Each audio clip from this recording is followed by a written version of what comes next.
Thanks for tuning in. Today I'm going to rework my trailer here. I'm gonna put new lights on it.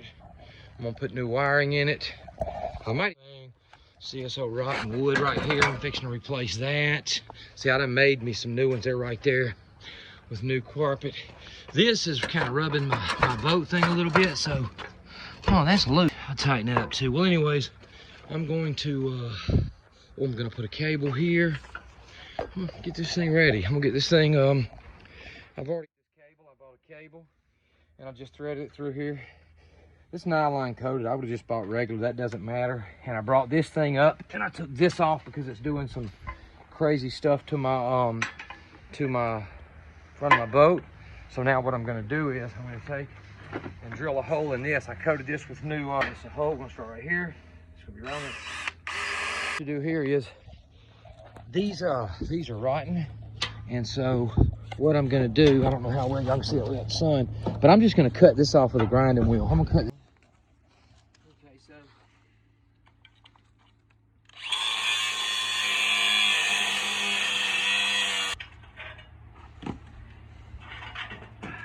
there we go. Now we're gonna try one of these new pieces I've got, and I'll have to drill a hole in it, but let's see how this fits. That looks a little bent right there. I'm gonna have to bend.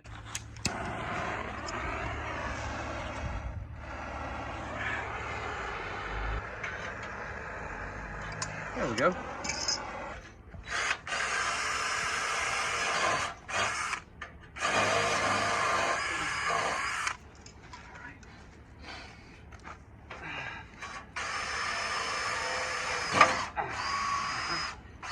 Go. What I'm about to do now is the wiring that's under here is real brittle. You see those? So I'm going to change that wire out. Wires together, trim the excess slack off of this, hook that together, put some zip ties on him, and I'll be right back. Okay, everybody, this is what I've done here. All right, you already know I ground this. So what I did in here is, let's see, I put these little shrink connectors on there. I did that on both sides. I put some extra little straps, right there, just in case these little metal things don't hold. All of my wires through here, they go through this hole and through the hole of that trailer. Mash the brakes. There's the brakes. Left signal. Right signal. All right, turn that off. Turn your lights on. Mash your brakes. Beautiful. So let me show you guys what costed me $70. Wheel bearing kit. I don't remember the exact, here's the receipt. Let's see. Let's look and see what everything costed. Okay, the first thing we bought was pump gear lube. Oh, this thing right here is the gear lube pump. All right, and you have to have this because you got to put the gear lube from the bottom, which I'll show you that in just a minute. That was 15 bucks, $14.99, okay? The next thing on the list was the bearing kit right here, and it was $16.99. Hopefully they fit.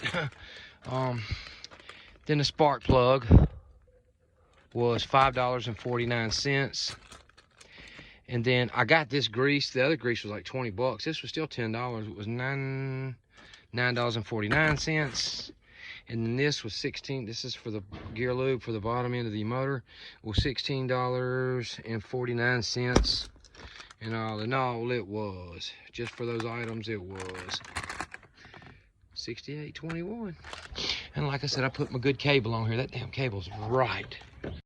Really pulls up on there really well. This worked out really nice. So now I don't have to worry about it rubbing on my boat no more. I'm gonna have to, this wheel bearing here, it's got a little bit of play in it. It makes a little bit of a noise. Let's see here. Hear that? And so, it's got a little bit of a play. It's looks like it's missing one of the roller bearings in there. So, you hear that noise. So, hey, I want to show you something real quick. See, there's a little hole right there in that. A quarter pin goes through there. This nut right here, that nut is going to go on there, and a quarter pin is going to go through it. But these bearings are shot. I had to beat this hub. I had to beat this hub assembly off because that bearing that was in there was so I guess the friction had, I don't know, it was on there too good anyways, regardless. And there's a bunch of the little, see how the race is right there? All the little balls are missing. Same thing with this one, it just came apart. This shot, it's no good. So I've already sprayed clean this one, so let me put these bearings on and I'll get back with you. All right, so here we go. Before I let this off the jack, I got new wheel bearings in there, new grease. Sounds better, don't it? Pack full of marine grease. Whew. When I'm backing this boat down a boat ramp and it's kind of steep and I don't have the boat on the trailer, I can't see the trailer because it's more narrow than the truck. So what I these U-bolts, and so now what I'm going to do is I put this little 90 on there. I'm going to bring it out here and I'm going to bring it straight up, and it's that way. You know, I know you guys have saw that on the boat before with that. I was always going to put the lights up top on there, but you know, I don't want to do that because something happens. They're better right there on that trailer. So believe it or not, they're on there pretty good. And I'm probably gonna go buy me a new gas can because the vent cap's broken. I don't know if there's water. Still got a good bit of gas in it. But I guess I'm gonna go ahead and get a new gas can. Maybe when I see the price tag I want, I may say, you know what? I'm gonna clean the one I got out. I gotta put some I wanna put marine gas in it because it doesn't have ethanol. I put these PVC pipe things on there so that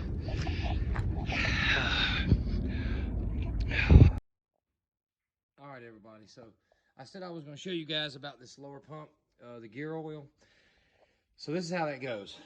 I went ahead and did it because I was chomping at the bit to get this thing in the water and ride. But if you look down here and underneath the bottom, you'll see there's a screw right there, okay? It's flathead. And there's also one there. There's two of those, you see. And so then what you're going to do is that little gear pump thing that I bought is right here, okay? This piece is going to screw in to the bottom hole, not the top, but the bottom. And what you're going to do is you're going to remove both of those. You're going to screw this little fitting right here into that bottom one, and you're going to pump oil. Let it drain first, obviously. And then you're going to pump oil until this top one overflows. When it does, you're going to remove this thing from the bottom. Well, you're going to put the top screw in first, and then you're going to unscrew it and screw the that bottom screw in. And it's kind of like when you hold your finger over a straw, how the vacuum holds the water in. That same dynamic's going to somewhat be in effect. And this is going to screw down into the quart bottle of your gear lube. And that's all there is to it. Damn, look at all that smoke.